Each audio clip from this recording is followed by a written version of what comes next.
अब जब यानी कि ये मुझे ऑफिस में बुलाए तो मार पिटाई के सिवा कोई बात ही नहीं करते थे।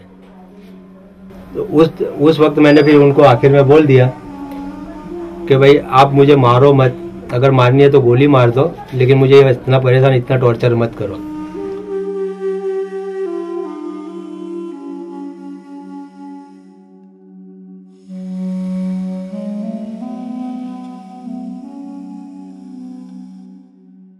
सितंबर सन 2002 को अक्षरधाम मंदिर पर जिहादियों ने आक्रमण कर दिया।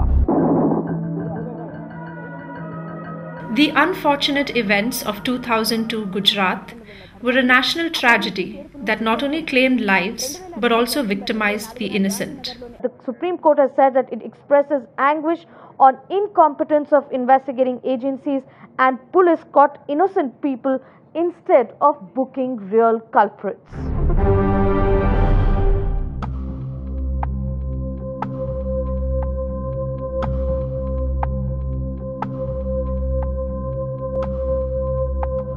For Adam Ajmeri, who was sentenced to death in the 2002 Akshardham temple terror case, it's a new lease of life.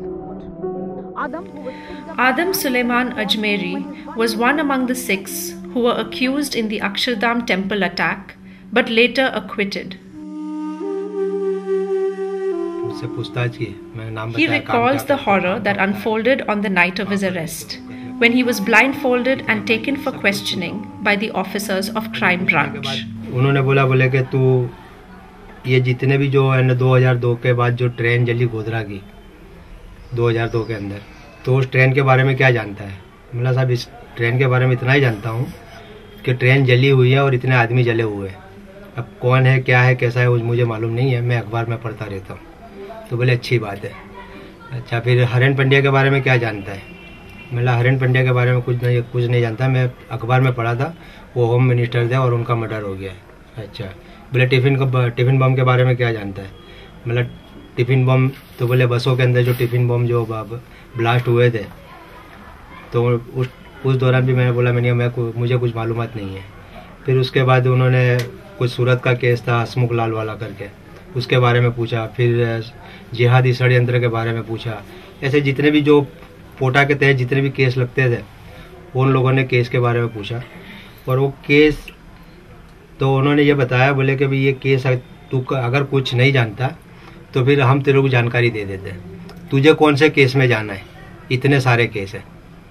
तो मैंने साहब मैंने कोई गुनाह नहीं किया, मैं कोई केस के अंदर इन्वॉल्व नहीं हूँ, तो फिर आप मुझे इस तरह से क्यों है गुनहगार बना रहे, मुझे आरोपी क्यों बना रहे?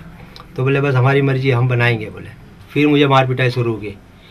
तो ऐसे करते करते तकरीबन नहीं तो 4 से 5 दिन तो इतना है ना मुझे मारा पीटा है कि मैं हालत है ना मेरी ऐसी हो गई थी कि पतलून मेरी जो पैंट जो थी वो चमड़ी के साथ है ना उखड़ती थी और ब्लड पीछे इतना सारा निकल रहा था। अब ना मेरे घर वालों को पता था ना मुझे पता था कि मुझे यानी कौन से केस में डालेंगे, क्या करेंगे।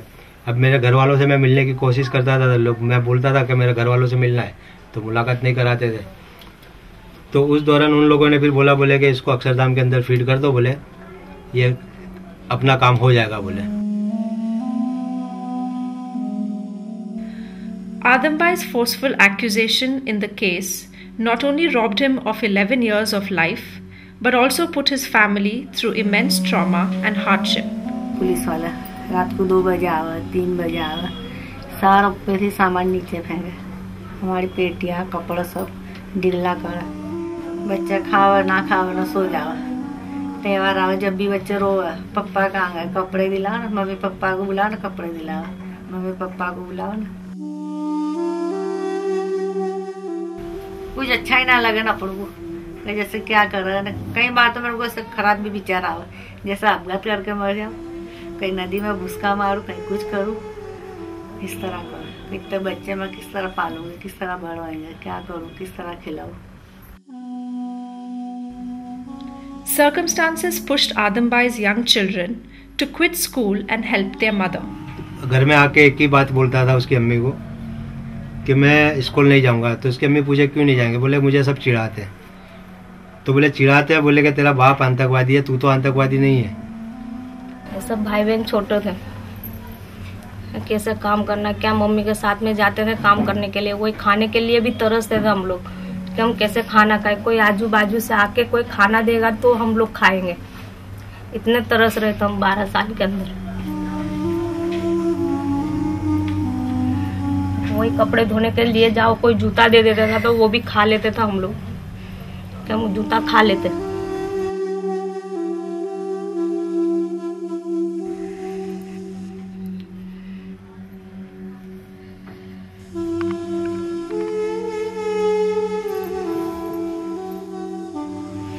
अभी तो देखो कुछ मेहनत ही नहीं कर सकता, हाथ पांव तो बिल्कुल लूले ही है इनके। ये छोकरे पे मेरा घर चलता है।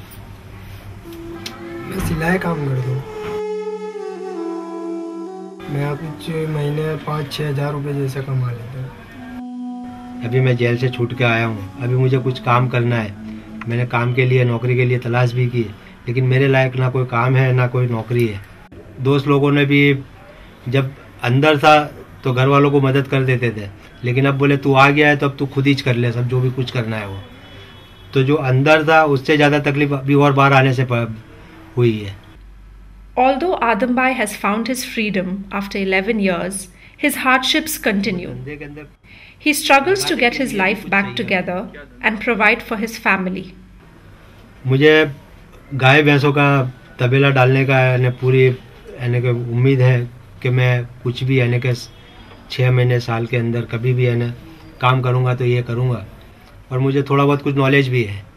आज डेयरी उद्योग का मामला इतना आगे बढ़ चुका है कि आदमी 1-2 गाय भैंस भी रखने वाला भी सुखी इंसान कहलाता है। मेरे पास तो अभी कुछ एक पैसा भी नहीं है। मैं पैसे के लिए तो अभी भाग दौड़ कर रहा हूँ, लेकिन कोई जगह से ऐसा नहीं हो आया जब से कि कोई मुझे पैसा देने वाला मिले, क्योंकि इतनी बड़ी रकम होती है कि लाखों के हिसाब से होती है। अब 5-7 लाख रुपए भी अगर मैं किसी से मांगने जाता हूँ तो आदमी तुरंत फटाक से बोल देता है, बोले कि हम धंधा तेरा अच्छा है, सब कुछ अच्छा है, तू अच्छा है, लेकिन हमारे पास इतने सारे पैसे नहीं है। तो इस धंधे के लिए पैसे की सबसे पहले ज़रूरत तो है।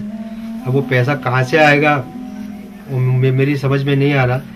हो सकता है कि ये धंधा सोचते सोचते कभी मेरी ज़िंदगी ख़त्म हो जाए।